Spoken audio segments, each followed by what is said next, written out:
Salamat muli, Panginoon, sa inyong mga salita na aming pagbubulayan sa oras na ito. Dalangin po namin na ikaw po yung magbigay ng kaunawaan, katalinuhan, at ikaw na din po ang magpapabunga sa mga salitang ito na aming mapapakinggan. This we pray in Jesus' name. Amen. Ang atin pong pag-uusapan sa sa umagang ito ay ang isang parabulo o isang talinghaga na mababasa po natin sa Matthew chapter 13 verse 47 to 50. Maliit po itong talinghaga. Ang talinghaga po ay isang kwento, maikling kwento na may laman na aral. Kaya ito po yung talinghaga. Talinghaga patungkol po sa kaharian ng Diyos. Tulad din naman ang kaharian ng langit sa isang lambat na ihinulog sa dagat na nakahuli ng sari-saring isda. At sa verse 48, sabi po niya, na nang mapuno ay hinilan nila sa pampang at sila'y nagsiupo at tinipon sa mga sisidlan ang mabubuti, datapwat itinapon ang masasama. 49. Gayon din ang mangyayari sa katapusan ng sanlibutan. Lalabas ang anghel at ihihiwalay ang masasama sa matutuwid. And last verse. At sila'y igagatong sa kalan ng apoy. Diyan na nga ang pagtangis at ang panggagalit ng mga ngipin.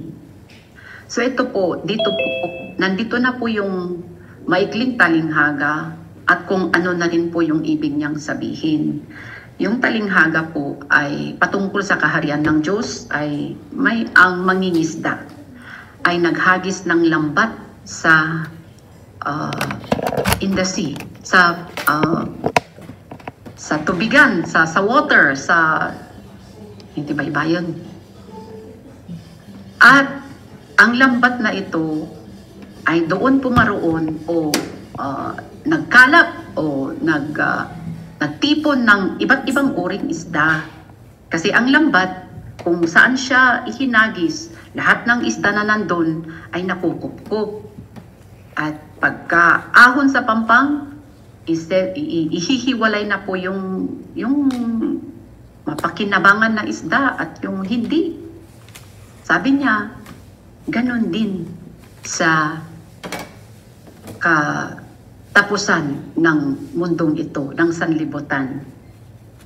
Sa ngayon po, ang ihinahagis po na lambat, tuwing Bible study po natin, ay ang lambat ng kaharian ng Diyos, ang lambat ng ebanghelyo ng Panginoon, lambat ng pagmamahal niya na tumatawag sa lahat ng tao dahil lahat ng tao ay makasalanan. At sa pagiging makasalanan, sabi ni David po, pinanganak tayong makasalanan. Sa ayaw man at sa gusto po natin, lahat po tayo pinanganak na makasalanan. At ang kasalanan po na ito, ang pagiging likas po nating makasalanan, magdadala po sa atin sa kamatayan. At ang kamatayan po na yan, sabi sa Revelations chapter 20 verse 14, ang kamatayan na yan ay ihahagis sa apoy na hindi namamatay. Wala pong buhay. Sa sitwasyon po ng tao, there's no life. Wala pong buhay. Kaya nga po nandito ang lambat. Hinagis po ni Jesus. Sabi niya, nandito ang aking kaharian. Ang kanyang kaharian, siya po yung hari. At ang lahat ng ang lahat po ng mananampalataya, yun ang kanyang magiging mga tauhan, subjects of the kingdom. At ang kanyang teritoryo, hindi po nakikita ng mata. Wala po siyang palasyo, wala po siyang army. Ang kanya pong teritoryo ay bawat puso ng mananampalataya sa kanya. At ang batas po niya, ang batas ng pagmamahal. Pagmamahal sa kanya at pagmamahal ng ibang tao katulad ng pagmamahal sa sarili. Yun po ang kaharian ng Panginoon at yun po yung lambat na ihinahagis at tayo po ay nasalo. Kaya ikaw nandyan na nakaupo dahil ang lambat po ay umabot sa iyo. Kaya lahat po tayo dito nananampalataya. Tayo po yung nakuha sa lambat. Pero ito pong talinghagang ito ay patungkol po sa pagtapos ng sanlibutang ito. Kaya hindi na po yung lambat na ng grasya ng Panginoon. Hindi po. Lambat na po na magtitipon sa lahat ng mananampalataya upang ihanda sa hukom. So it's judgment. It's the end. Kaya makikita po natin dito ang tatlong uri ng tao. Isa, yung hindi nakuha ng lambat. Ibig sabihin, yung mga nag-reject sa kaharian na ito, yung ayaw tumanggap, kaya ayaw nila, nasa labas sila ng lambat. Yun, una po yun, yung mga ayaw. Yung mga ayaw nilang tumanggap kay Jesus, ayaw nilang manampalataya. Wala po tayong magawa, ang lambat po ay hinagis, pinaparinig po at kung ayaw po nila, wala pong magawa. Sila po yung first. Pangalawang uri ng tao ay yung mga nahuli sa lambat. Pero pagdating ng panahon ay ihihiwalay, ibubukod na maging masama. Kaya pala sa lambat po na yaon, dalawang uri. Ang masama at ang mabuti. Katulad po ng nabasa po natin na talinghaga. Ibig pong sabihin yan, kahit po nagsisimba tayo, nagkikinig po tayo, nananampalataya po tayo. Kung wala po itong tatlong pamantayan, ay hindi po tayo masasali sa mga matuwid.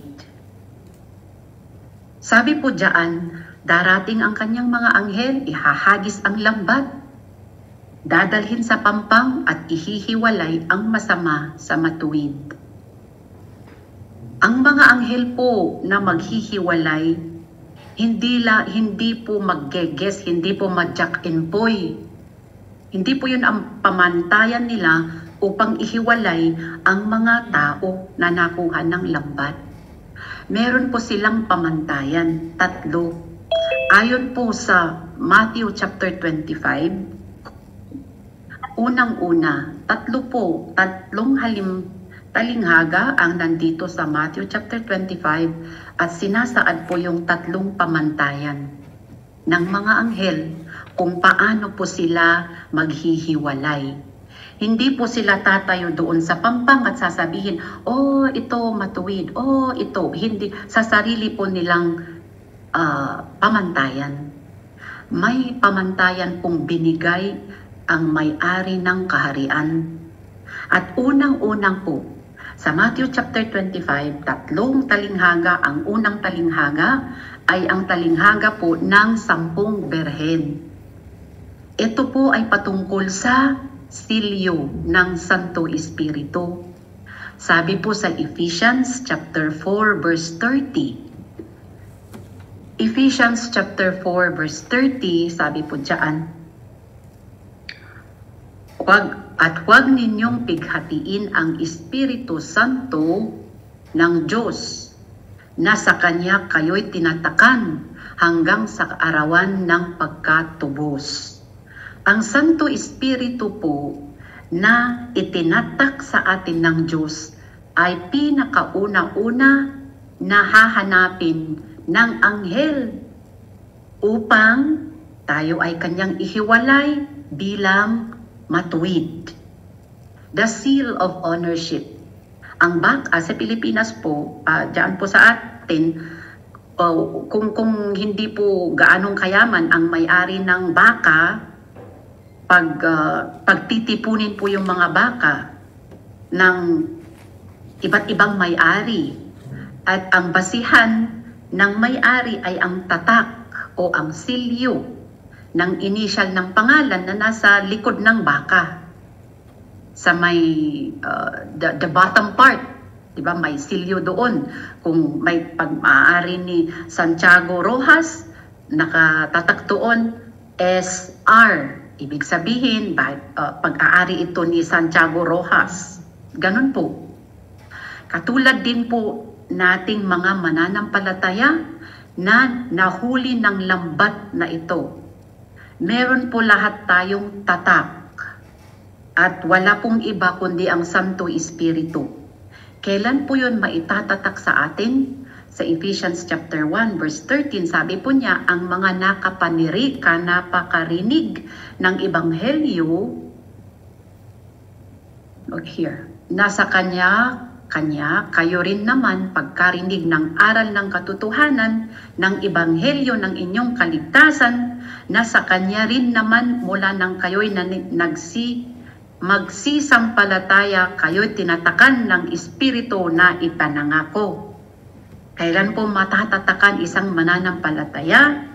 Kung po siya po ay nakaparinig at nanampalataya kay Kristo, siya po ay tinatatakan. Doon po nangyayari yung pagtatak na tayo po ay pag-aari ni Kristo.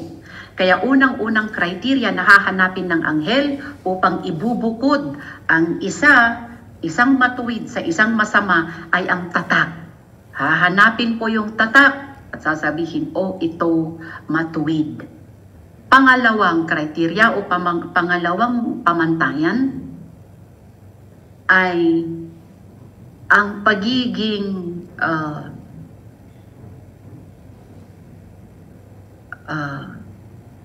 how do you say, tapat na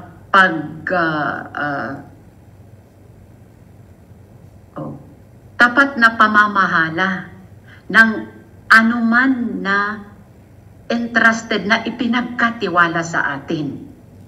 Dahil ang pangalawang talinghaga ay patungkol sa talentong ipinagkatiwala sa mga alipin.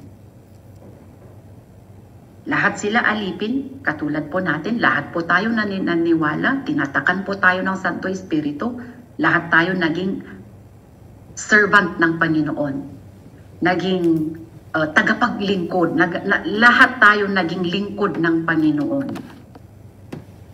Ganun po yun. Kaya, itong dito po sa talinghaga, may tatlong lingkod. Ang isa binigyan ng limang talento, ang isa binigyan ng 2, ang isa binigyan ng 1. Itong dalawang ito na nabigyan ng 5 at nabigyan ng 2, pinalago po nila yung ipinagkatiwala sa kanila. At nung dumating po yung may-ari, sabi, andito, pinagdoble ko. Kaya, winelcome po sila. Let's see Matthew chapter 25 verse 23 sa mga tapat na lingkod. Ano po yung sinabi ni Master sa tapat?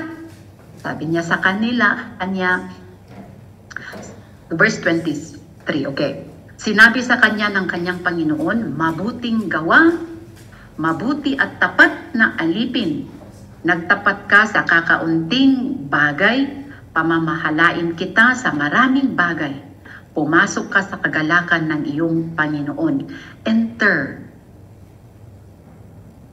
into the rest of your master.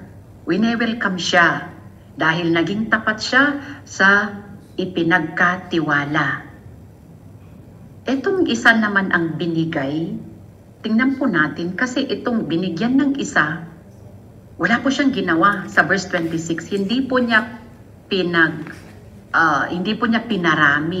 Hindi po niya tinrabaho yung binigay sa kanya, yung pinagkatiwala sa kanya.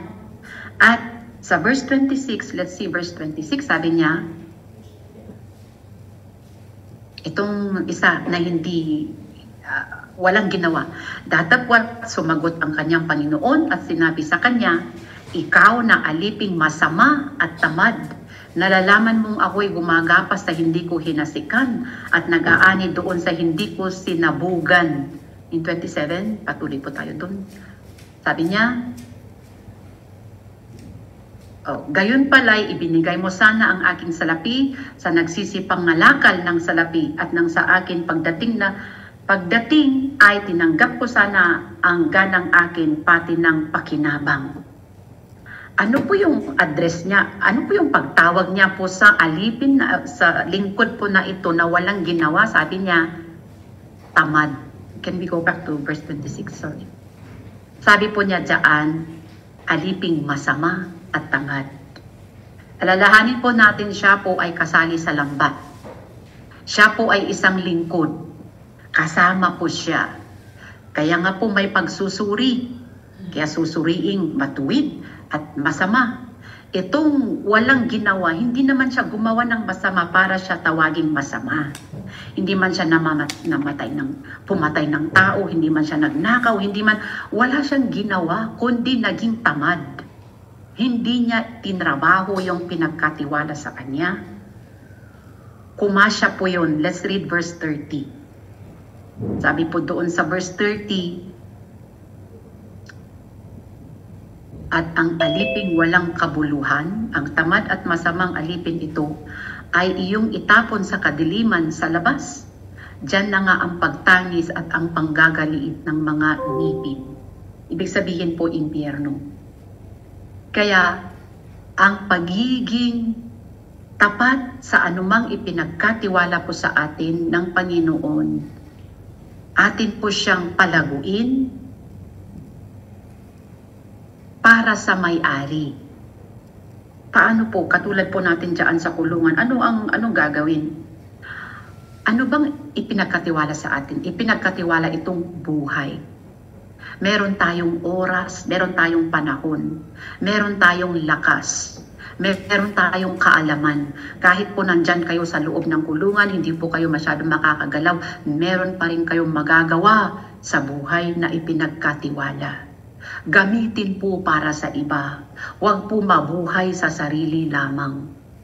Meron at meron po kayong magagawa.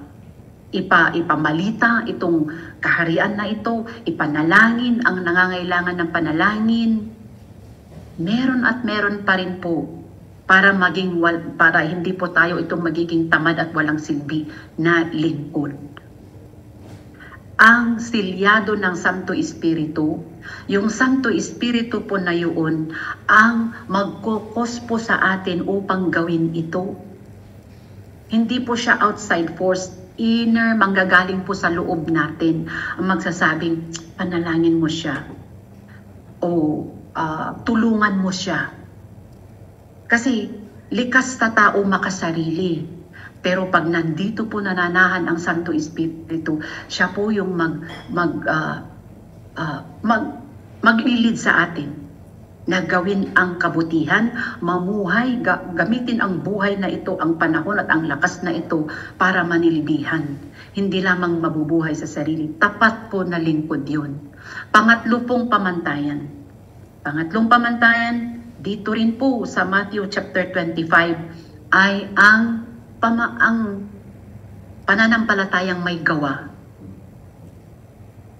Sabi po ni Jesus, sabi po ng hari, sa kanya pong pagsusuri at paghihiwalay sa mga matuwid at mga masama, matuwid at masama. Sabi niya, o kayo, ali kayo dito, mga tapat, mga matuwid na mga lingkod may habag. Kasi yung walang damit, hinaplusan ninyo, yung gutom, binigyan ninyo ng pagkain, yung mga uhaw, binigyan ninyo ng inumin, yung mga may sakit, binisita ninyo, yung mga nasa preso, binisita ninyo. Ibig sabihin po, may gawa. Sabi po ni James, sabi niya, ang pananampalataya na walang gawa ay hindi nakakasalba. Ang goal po, ang layunin po ng pananampalatayang ito ay kaligtasan. Kaya, kung may layunin po tayo sa ating pananampalataya, kailangan po na lubos-lubosin na po natin. Hayaan po natin na puspusin tayo ng Santo Espiritu at manahan sa ating mga buhay upang makapaglingkod po tayo sa ibang tao. Kasi yun po yung criteria, yun po yung pamantayan, silyado at nagiging tapat sa pinagkatiwalang buhay, lakas, panahon. kung kayo nga po nasa loob na hindi masyadong makagalaw, at paglilingkod sa kapwa, habag. Wala pong pagkain, sa inyo po ulit dyan, wala po kayong pagkain isi-share, pero ang salita po ng Panginoon ay pagkain. Sa nagugutom sa espiritual. Ang nalulungkot, may solusyon po ang salita ng Panginoon, nagbibigay ng comfort.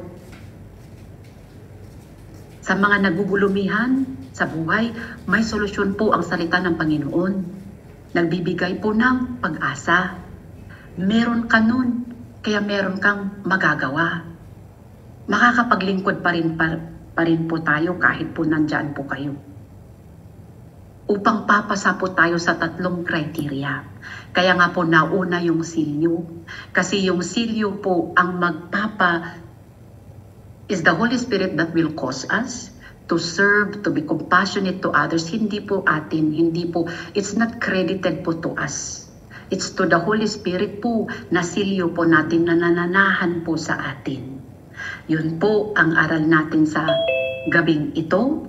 At sa atin pong mga nananampalataya, nakikinig lagi-lagi, hanapin po natin ang ating mga sarili kung nasaan po tayo. Of course, nasa lambat po tayo. Kasi nga po, nandito po tayo. Tayo po yung nakuha sa lambat. Pero dalawa nga pong uri. Ang isda na nasa lambat, matuwid at masama. Sana po tayo yung matuwid. Tayo yung mabuti na isda. Amen. Po ba kasi na ang layunin ng pananampalatayang ito, last verse po natin, uulitin po natin ang ating kaligtasan. 1 Peter chapter 1 verse 8 to 9. Yun po yung goal natin. Hindi po bakit po tayo nauupo, nakikinig, nananampalataya, because the goal po yung in verse 9. Let's just go there before we end po. We're already. Ang layunin ng inyong pananampalataya ang pagkaligtas ng inyong mga kaluluwa. Yun po yung layunin. Bakit po tayo nauupo lagi-lagi, minsan isang linggo? Why? Ito po, kaligtasan. Pero siguraduhin po natin. Tayo nga po yung nasa lambat, siguraduhin po na tayo po yung isusuring matuwid. Amen. Thank you, Lord, for your word. Salamat po, Panginoon. Ikaw po yung magbibigay resulta ng mga salitang ito sa buhay ng bawat isa. Even as we ponder, pag-iisip-isipan po namin, ikaw po yung Lord, let it come to pass. Ipatungpan mo ako. Lord, let it be true sa buhay ng bawat isa. Dalangin po namin ito sa pangalan ni Jesus. Amen and amen.